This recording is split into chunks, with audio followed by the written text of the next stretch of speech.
दोस्तों BSSC inter स्तरीय जो आपका एग्ज़ाम होना है उसके बारे में आप लोग के क्वेरी आते रहते हैं कि कब तक इसका एग्ज़ाम पॉसिबल है। इसी मुद्दे पे इस वीडियो को ओरिएंट करेंगे और बात करेंगे इस वीडियो में कि कब तक आपके एग्ज़ाम होंगे और अभी से आपको कमर कस लेनी है, क्योंकि देखिए जब एग्ज़ाम होंगे तो ओबियस है कि भीड़ तो होगी, क्योंकि वैकेंसी भी ठीक ठाक है, तकरीबन 13,000 प्लस वैकेंसी है। तो आपके जो भी अच्छे कैंडिडेट हैं उनके लिए तो अच्छी है कि चलो ठीक है, एक अच्छा खासा वैकेंसी है। लेकिन जो कम अभी मेहनत कर पा रहे हैं तो उनके लिए थोड़ा सा अभी से थोड़ा सा और भी आपको एक्सेस मेहनत करने की आवश्यकता है। चलिए हम बात कर लेते हैं कि अभी का जो सिनेरियो क्या कह रहा है। देखिए बीएसएससी की हम बात करें तो स्टाफ सिलेक्शन कमीशन बिहार जो है इसका एग्ज़ाम कंडक्ट करा रही है, और ग्रेजुएट लेवल का जो पिछला एग्ज़ाम हुआ थर्ड ग्रेजुएट लेवल का, उसका सब प्रोसेस लगभग कंप्लीट हो गए हैं और अच्छे तरीके से हुए हैं। ऐसा नहीं है कि इसमें थोड़ा सा मतलब कि देखिए मैं मानता हूँ कि डिले हुए हैं। इसकी जो फॉर्म जो फिलअप थी वो बहुत पहले करवाई गई थी, उसके बाद पीटी मेंस फिर जो है वो आपके डॉक्यूमेंट वेरिफिकेशन वगैरह वगैरह कराते कराते ये 2 साल तो खींच ही दिया है। तो ये मुद्दा नहीं है कि 2 साल तक ये खींचाएगा, मुद्दा ये है कि अभी जो एग्ज़ाम है वो कब तक होगा। देखिए चूँकि 25 लाख जो एप्लीकेंट है वो अप्लाई किए हैं, तो चूंकि नंबर ऑफ़ एप्लीकेंट ज़्यादा है तो मैनेजमेंट की आवश्यकता ज़्यादा होगी। बीएसएससी सीजीएल की हम बात करें तो उसमें उतना फॉर्म फिल नहीं किए गए थे, इसी वजह से उसमें उतना टाइम नहीं लगा। टाइम तो लगा 2 साल, आप कह सकते हैं कि होल प्रोसेस कंप्लीट करने में 2 साल लगा, लेकिन चूंकि इसमें नंबर ऑफ़ कैंडिडेट ज़्यादा है,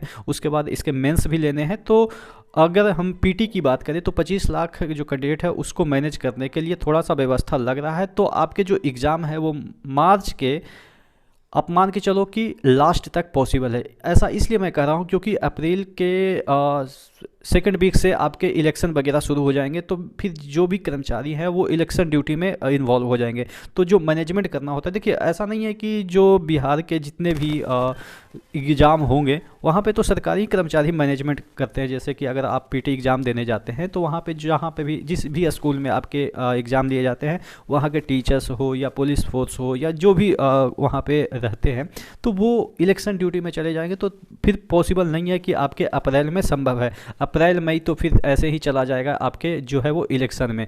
तो मोस्ट प्रोबेबली चांस है कि मार्च के लास्ट तक, यानी कि थर्ड वीक ऑफ मार्च आप मान के चलो कि थर्ड वीक ऑफ मार्च से स्टार्ट होंगे और मार्च के लास्ट तक यानी कि दो सप्ताह में आपके क्लियर हो जाएंगे। अगर ऐसा पॉसिबल नहीं दिखता है तो आप मान के चलो कि फिर जून के अलावा आपको चांसेस देखने को नहीं मिलेगी, लेकिन मोस्ट प्रोबेबली 90% चांस है कि जो आपका एग्ज़ाम है वो आपके मार्च में पॉसिबल है, क्योंकि मैंने इलेक्शन इफेक्ट बताया है कि इलेक्शन में 2 महीने इन्वॉल्व हो जाएगी।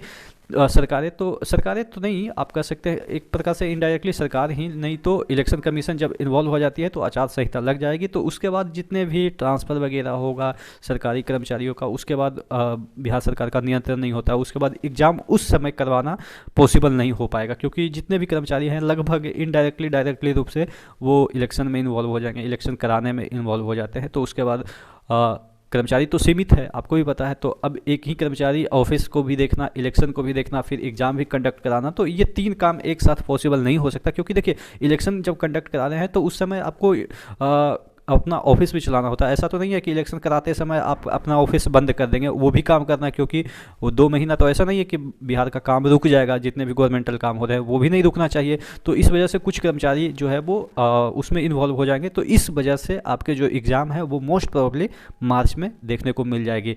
तो अभी से कमर कस लीजिए, आपके पास ज़्यादा समय नहीं है, चूँकि जनवरी के मिड ख़त्म ही है और फरवरी यानी कि तकरीबन 2 महीना आपके पास टाइम है। 2 महीने में अच्छे तरीके से तैयारी करिए। देखिए इसमें थोड़ा सा कम भी करते हैं तो कोई दिक्कत नहीं है, चूँकि आपके जो है वो अच्छा खासा रिजल्ट इसमें दे ही देगा।